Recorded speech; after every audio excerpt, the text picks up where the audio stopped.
मित्रांनो, तुम्हाला माहिती आहे का, की मी घर चालवतो किंवा मी घर चालवते, मी घर सांभाळतो किंवा मी घर सांभाळते, असं जे आपण म्हणतो किंवा अ, हा हा घराचा आधार आहे, या गृहिणी आहेत, या सगळ्या ज्या संकल्पना आहेत, त्या आपल्या डोक्यात ह्या पुरुषाच्या किंवा ह्या स्त्रीच्या अशा घट्ट बसलेल्या आहेत. पण न्यायालय तसं मानत नाही. न्यायालय काय म्हणतं, की होम मेकर ही लिंगनिरपेक्ष अशी संज्ञा आहे. घर कुणी सांभाळायचं हे काय कुठं लिहिलं आहे का? घर आईने सांभाळायचं आपण असं म्हणत असलो तरी पित्याने घर सांभाळलं तर बिघडतो कुठे?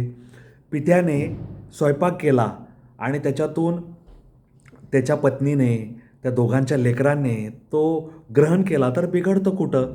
घरकाम करणं ही केवळ स्त्रीची जबाबदारी नाही, तर स्त्री आणि पुरुष या दोघांनी मिळून आपला संसार चालवायचा असतो. त्यामुळे घरकामगार, गृहिणी, गृहपिता, गृह आधार या लिंगनिरपेक्ष अशा संज्ञा आहेत, असं नुकतंच कर्नाटक उच्च न्यायालयाचे न्यायमूर्ती चिल्लूकर सुमलता यांनी म्हणलेलं आहे. या या हे कुठल्या प्रसंगात त्यांनी म्हणलेलं आहे, तर त्यांचं असं म्हणणं आहे, की जेव्हा आपण लिंग निरपेक्ष असा विचार करत नाही, तेव्हा आपण काही गोष्टी एकमेकावर थोपवतच असतो. जसं पतीने घरकाम करायचं नाही, त्याने फक्त बाहेर जाऊन पैसे कमवून आणायचे. पत्नीने लहान लेकरांचं पाहायचं, त्यांना शाळेत जाण्यासाठी डबा तयार करून द्यायचा, रिक्षापाशी बसपाशी सोडून यायचं, घरातले धुणं, भांडी, केर, कचरा, स्वयंपाक, पतीला आल्यावर चहा देणे, धुतलेले कपडे वाळत घालणे, इस्त्री करणे, हे सगळं आपण गृहीत धरतो. पण हे अशा पद्धतीने गृहीत धरणं योग्य नाही, असं न्यायालयाचं म्हणणं आहे. न्यायालय काय म्हणतं, की जो न थकता सतत जी व्यक्ती म्हणजे लिंगनिरपेक्ष स्त्री किंवा पुरुष जी न थकता सतत काम करते, कोणत्याही अटीविना आपल्या कुटुंबियांवर प्रेमाचा वर्षाव करते, म्हणजे पती पत्नीवर करत असेल, लेकरांवर करत असेल किंवा पत्नी आपल्या पतीवर आणि लेकरांवर करत असेल, स्वतःचं वैयक्तिक सुख बाजूला ठेवून किंवा स्वतःच्या वैयक्तिक आशा, आकांक्षा, आनंद बाजूला ठेवून ती कुटुंबासाठी सर्वस्वाचा त्याग करते, स्वतःच्या निवांतपणाचा त्याग करते. कशासाठी? तर माझं कुटुंब जगावं, माझ्या कुटुंबाला स्थैर्य लाभावं, माझे पती, माझी पत्नी सुरक्षित राहावी, आमची लेकरं-बाळं सुरक्षित राहावी, त्यांचा विकास चांगला व्हावा, त्यांनी प्रगती करावी. अशा व्यक्तीला, ती स्त्री असो किंवा पुरुष असो, त्यालाच होममेकर किंवा गृहपिता, गृहमाता असं म्हणता येईल. गृह कामगार किंवा गृह आधार म्हणता येईल, घर आधार म्हणता येईल, असं न्यायालयाने स्पष्ट केलेलं आहे. मित्रांनो, एका घटनेमध्ये म्हणजे कर्नाटकमध्ये घडलेली घटना होती, ज्याच्यामध्ये एका महिलेचा कर्नाटक राज्य बस परिवहन महामंडळाच्या बससोबत अपघात झाला होता. ती कुठे चालली असेल, बसचा तिचे धडक झाली आणि त्या महिलेला अपंगत्व आलं आणि मोटार ॲक्सिडेंट क्लेम्स ट्रायब्युनल यांनी त्या महिलेला ती अपंग झाली म्हणून केवळ 4.5 लाख रुपये नुकसान भरपाई दिली होती. तर कर्नाटक उच्च न्यायालय म्हणजे बंगलोर उच्च न्यायालयाने ती नुकसान भरपाई 2 लाखाने वाढवली आणि ती 6.5 लाख रुपये केली. आता कर्नाटक बसने याच्यामध्ये काय नुकसान भरपाई दिली, इन्शुरन्स होता का नव्हता, त्या सगळ्या गोष्टी आपण नंतर त्या गोष्टींचा इथे प्रामुख्याने आपण उल्लेख करायचा नाही आहे. तर आपल्याला फक्त ह्याच्यावरच लक्ष द्यायचं आहे, की न्यायालय म्हणतं, की ती अपघात झालेली महिला सुशिक्षित आहे. ती शिक्षिका म्हणून काम करते, लेक्चरर आहे. तरीही तिने आपलं गृहिणी पद त्यागलेलं नाही. तिला ह्या अपघातामध्ये कायमचं अपंगत्व आलं, अशा प्रकारचा तो अपघात झाला आहे आणि ती नोकरीही करते आणि ती गृहिणी आहे.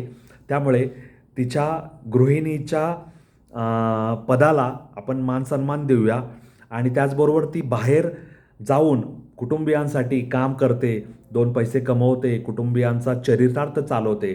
त्यामुळे ती गृहिणी, होममेकर, गृह आधारही आहे, असं न्यायालयाने नमूद केलेलं आहे. त्यामुळे कुठलीही महिला शिकली, सवरली, उच्च शिक्षित असली आणि ती घरकामामध्ये आपलं सर्वस्व योगदान देत असेल, तर तिला केवळ उच्च शिक्षित महिला आहे एवढंच न मानता ती घराचा आधारही आहे असं नक्कीच म्हणायला हवं, असं न्यायालयाचं म्हणणं आहे. आणि दुसरी महत्त्वाची गोष्ट न्यायालयाने असं सांगितलं आहे की गृहिणी ही केवळ आपण आपल्या डोळ्यापुढं जे पारंपरिक चित्र होतं की पूर्वीच्या महिला ज्या कमी शिक्षित होत्या, अशिक्षित होत्या आणि त्या केवळ पतीला मालक म्हणून किंवा पतीला देव म्हणून आपलं आयुष्य त्यांनी पतीच्या चरणांवर अर्पण केलं होतं. तर त्या होममेकर पेक्षा आजच्या होममेकर सर्वस्वी वेगळ्या आहेत. त्या सुशिक्षित आहेत, साक्षर आहेत आणि सोबत त्या नोकरी करतायत आणि आपल्या घरालाही पाहतायत. त्यामुळे त्यांचा घरकाम करण्याचा गृह आधार, गृहिणीचा दर्जा कोणीही हिरावून घेता कामा नये हे आपण लक्षात घ्यायला पाहिजे. त्यामुळे घरकाम करते ती फक्त गृहिणी असे नव्हे, तर घरकाम पुरुषसुद्धा करू शकतो, पतीसुद्धा करू शकते, पत्नीसुद्धा करू शकतो. त्यामुळे हे पद आपण लिंगनिरपेक्ष मानलं पाहिजे असं न्यायालयाचं म्हणणं आहे.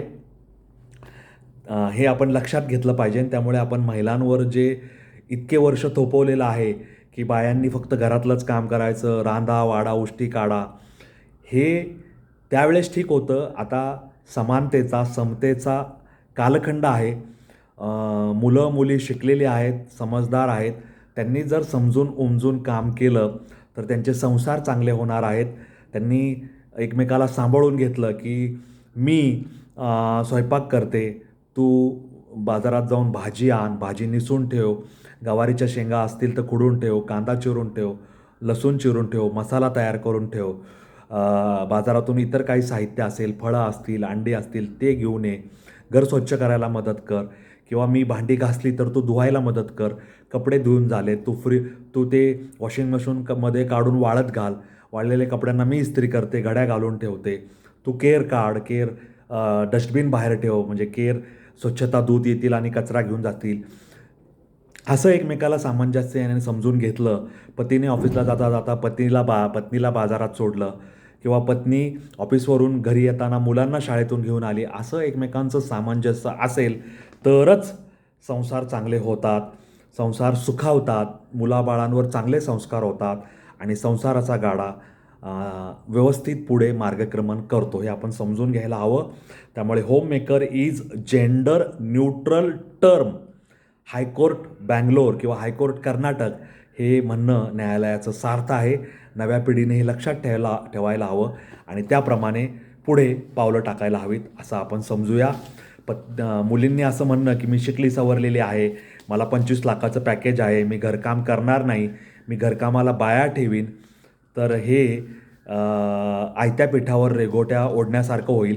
याच्यातून संसाराला सुख मिळणार नाही, तर पैसे देऊन घरकाम विकत करण्यासारखं ते आहे. परंतु ह्याच्यात दुसरी बाजू अशी आहे की कामासाठी महिला ठेवल्या तर काही गरीब महिलांना रोजगार तरी मिळेल. परंतु ह्याच्यातून संसाराचं सुख, संसाराची चव लाभणार नाही. केवळ विकत आणलेल्या गोष्टी एवढ्यापुरताच हा संसार म्हणण्यापेक्षा एका घरात पती पत्नीने राहणं एवढ्यापुरतंच त्याचं स्वरूप राहील असं मला वाटतं. तुम्हाला काय वाटतं मला कॉमेंट बॉक्समध्ये लिहून जरूर सांगा.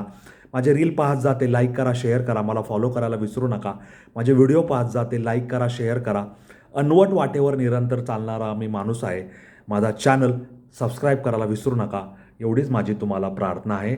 तुमच्या कॉमेंटची मी वाट पाहतोय आणि या नोटवर मी तुम्हा सगळ्यांची रजा घेतो. धन्यवाद. जय हिंद, जय महाराष्ट्र, वंदे मातरम, जय श्रीराम, जय जगन्नाथ, जय सनातन.